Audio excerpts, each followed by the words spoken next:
So, subukan namin mag-midnight snacks dahil nga medyo gising pa ang aming mga kasama.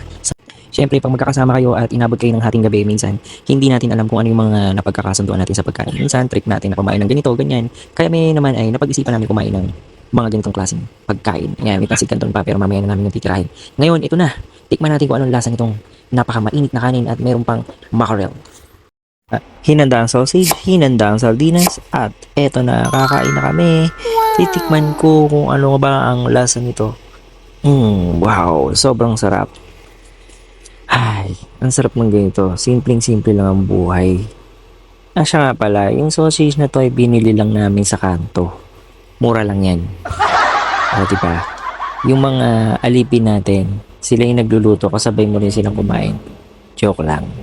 Mga kapatid po namin sa church yung mga yan at talaga namang masarap pag sila ang kasabay mong kumain.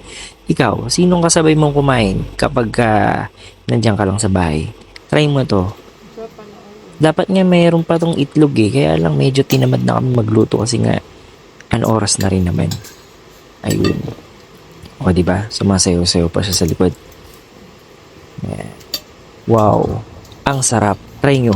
Hindi kayo magsisisi. Lalo na kung medyo pagod ka sa trabaho, bigyan mo rin ng time ang sarili mo.